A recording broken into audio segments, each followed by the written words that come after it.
Welcome back. It's Winey Wednesday, and today we have Bob Mazza from Mazza Chautauqua Cellars. And thanks so much for coming in. We've been seeing you quite a bit lately, and you brought some special things for us. My pleasure. Well, we're here quite often simply because we have 3 operations in Pennsylvania, New York, and that's how we take care of the scheduling. So we kind of are here 3 times as much as anyone else. Yeah, and we love it because you guys always bring something new and something fresh to talk about.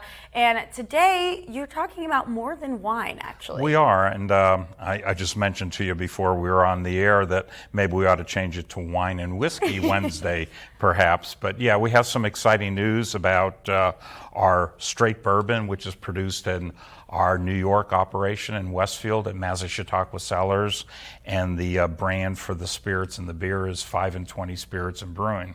This particular straight whiskey received a score of 93 from Wine Enthusiast magazine and was rated Best Buy. And then at the end of the year, they compile all the scores of the top beverages that they sampled through the course of the year, and it was rated in the top 100 spirits in the United States. Congratulations, that's amazing. For 2022, yes. And considering there were only 12 American spirits that made that top list, and only 5 of them were from New York, we feel very, very privileged that we made that ranking. It takes work to get your product to be up to that standard. So it really does, and we've been at Brown Spirits now for about 8 years, and we've been distilling in New York State since 2006, actually one of the early pioneers in New York State. So yeah, it's come a long way, baby. Oh yeah, and along with whiskey, we do have wine for Winey Wednesday as well. We do. Yes, and they're always delicious. Yes, I brought along a couple of wines that are indicative of a couple of wines that we have our South Shore operation. They're the Sparkling Riesling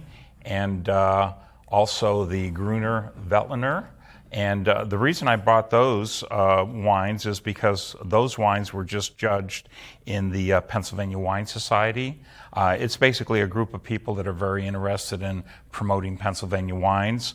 They have to be vinifera wines, which means the European varieties, and also a few of the French-American hybrids are included in that judging.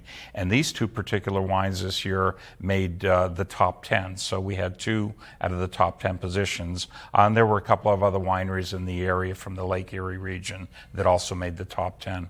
What's important, though, is the fact that Lake Erie wines are really gaining prominence in many competitions, not just statewide competitions, but international competitions. And that's the way we're really going to build a reputation for this region, is to show that we can produce quality wines and spirits, because it is a craft beverage industry now as much as And if people want to check you guys out and join them for chocolate and wine over at their winery, we'll put their address here on the screen and their number. And you can also go onto their website, enjoymazza.com, because they have, like you said, 3 places where people can come check you out at your wineries and, you know, try some whiskey too. It's not just Winey Wednesday. Remember, you have many options when it comes to shopping local. For more information on our local wineries, check out LakeErieWineCountry.org. And thanks so much for coming in again, Bob. You're we very always welcome. enjoy having you. My pleasure.